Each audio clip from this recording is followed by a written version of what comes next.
Goeiedag leerders.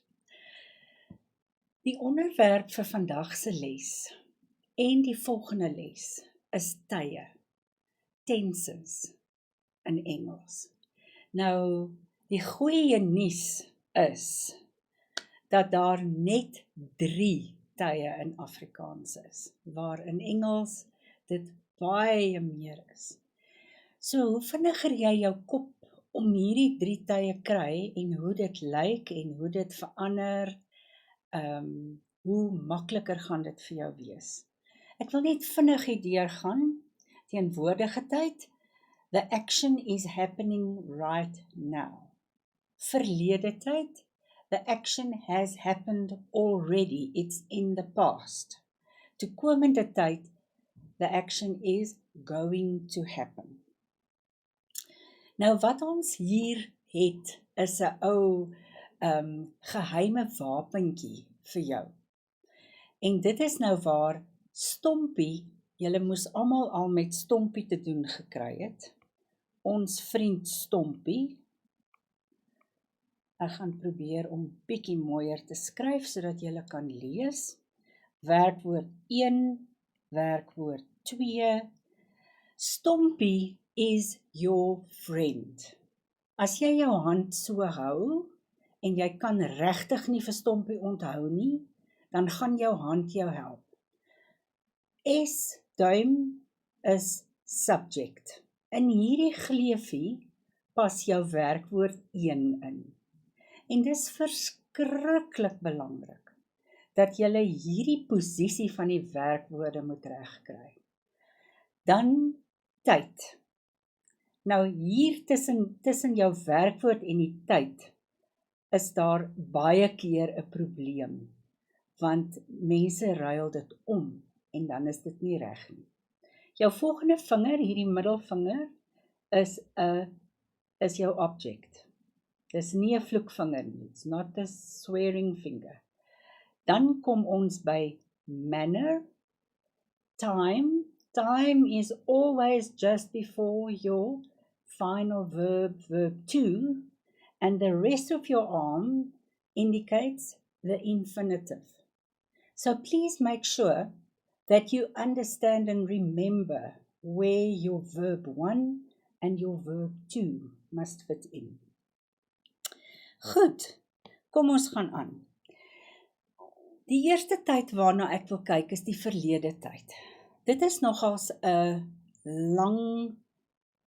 groot hoeveelheid goed wat jy moet onthou. You must remember a number of instances where the past tense can be tested. Ek wil vir jou 'n wenk gee. Merk die werkwoorde. Gebruik jou highlighter, jou glimpen, of onderstreep dit, of omsirkel dit, maar maak baie seker dat jy weet wat jou werkwoorde is. It's a verb. So, it's the action word. It's always the action word. Ek het vir julle hier 'n grid gegee, 'n tabelletjie, met die werkwoord en waar hy inpas by Stompie. So as ons nou gou kyk, hier is my werkwoord 1, en in die verlede tyd het ons altyd het nodig, en ge plus jou hoofwerkwoord, die belangrikste werkwoord. As ons hierdie sin oorskryf na die teenwoordige tyd toe, gaan hy so lyk. Die kinders speel. Dis teenwoordige tyd, present tense. So julle kan sien, ons het nodig, die kinders het, en dan my hoofwerkwoord kry die ge by. So dit is regtig eintlik nie so moeilik nie, die eerste ene is regtig maklik. Goed, ek gaan net gou een voorbeeld doen. Mamma kook elke aand lekker kos. Nou as ons gou kyk na Stompie, hier is my subject, hier is my werkwoord. Elke aand, it's got to do with time. So dis tyd, en lekker kos is dan my object. Ons het nou nie die ander goed hier nodig nie. So, ons het nodig, ons gaan sê mamma het, daar is my werkwoord 1, tyd volg direk daarna, elke aand, lekker kos, en dan kom my hoofwerkwoord, en hy skuif agterna toe, met ge voor. Is dit reg so? Julle kan op julle eie tyd kyk na die volgende sinne.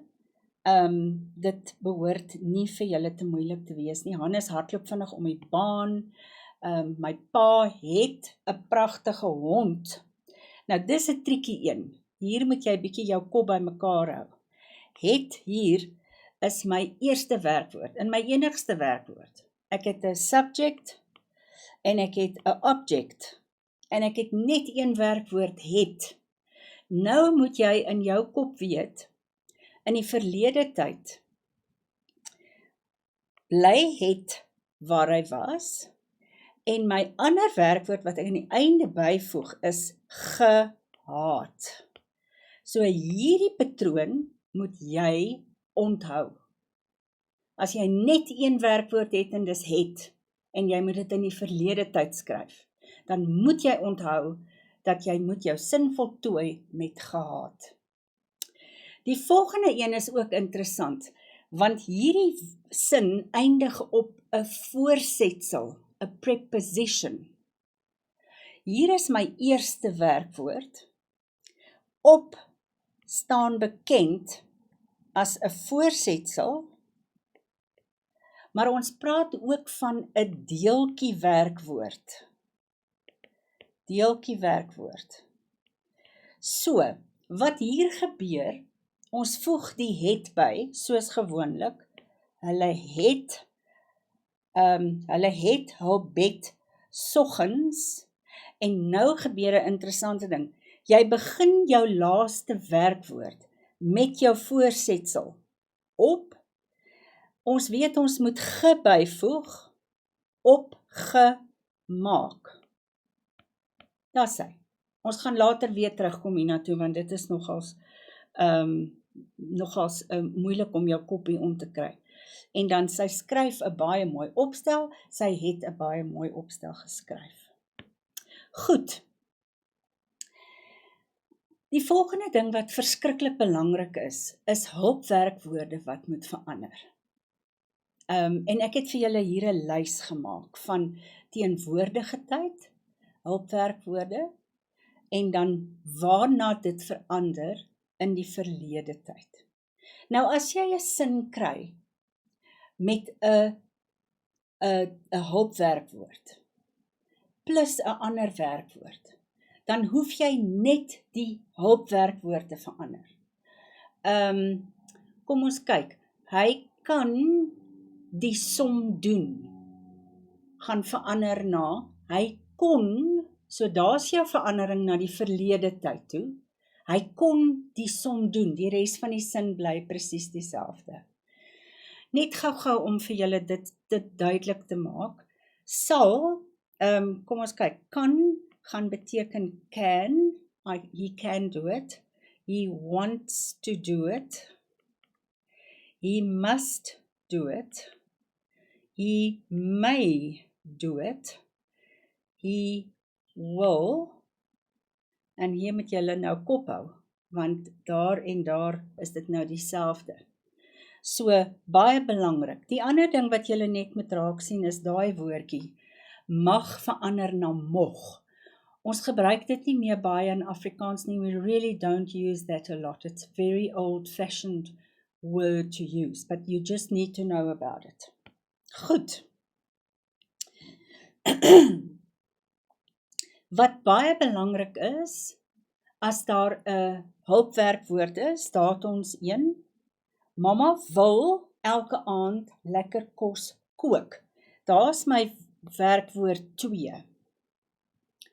Wat nou hier gebeur, is Wou gaan hierin en daai woord bly dieselfde. Hannes sou vinnig om die baan hardloop. En daar is nog voorbeelde wat julle na kan kyk en probeer. Kom ons gaan aan. In die derde plek moet jy weet, as die werkwoord is, daar is. As is die werkwoord is. Ekskuus, is my fout. Is, word, was. En dit is die goed wat julle moet weet. Know your stuff. Dit moet so in jou kop ingeprent wees. Jy moet so, you have to be so sure about how these words change into the past tense. Because if they give you a sentence with the word is, and they tell you to rewrite it in the past tense, they are testing you whether you know that is word was. So, maklik. Hy was opgewonde oor skool. Ons was elke oggend betyds vir skool. Die baba was baie vaak en honger.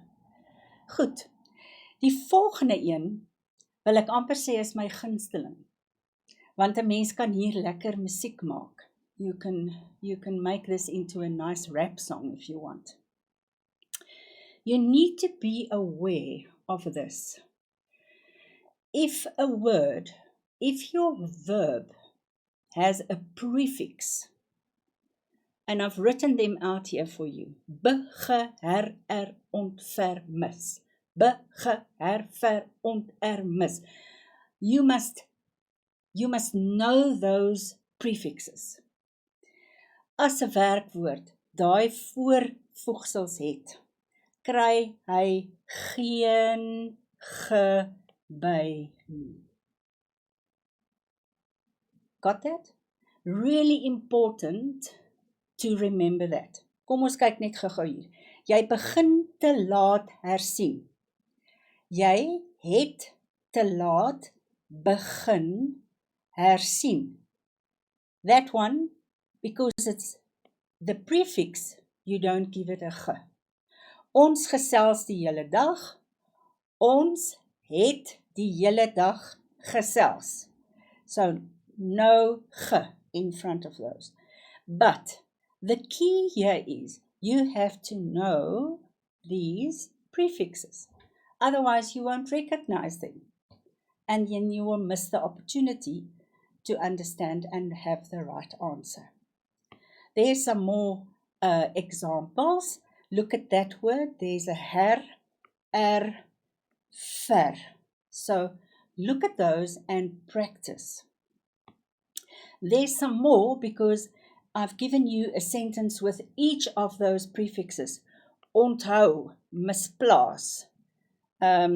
She lost her exam timetable. Verjaar. So please look at those sentences. Goed, here we are back at the preposition. Onthou, 'n voorsetsel is 'n preposition. And sometimes we did an example earlier on where the sentence ends on the preposition. Now, if you don't know your prepositions in Afrikaans, there will be a problem because you will miss the opportunity to understand, oh, here is a preposition and I have to treat it in a specific way. It's got to do with, you know what prepositions do. It's got to do with relationship. It's a combination word. It tells you about the position of something. And there are some examples. There are many more. You must please have a look in your textbook and find your prepositions and learn them. Let's quickly look at a few examples here. Hy maak sy bed op. There's my preposition. Hy het sy bed op. There you start with the deeltjie woord gemaak. So there's my verb to and I insert my verb one there. The same here, there's a different preposition. Sy skakel die ligte af. Sy het die ligte afgeskakel. Hulle dek die tafel af. Hulle het die tafel afgedek. And remember, deeltjie woorde. I hope that makes sense to you. There's some more examples. Let's quickly look at the summary. To rewrite a sentence in the past tense with het and ge, that's the first port of call. Then, where your hulpwerkwoorde verander en waar die werkwoord bly soos dit is, sinne met die woord is, sinne wat met 'n voorsetsel eindig, sinne waar jy jou rympie het, bege, herver, ont, mis, kan jy dit in die verlede skryf. In die verlede tyd. En daarmee groet ek julle vir nou.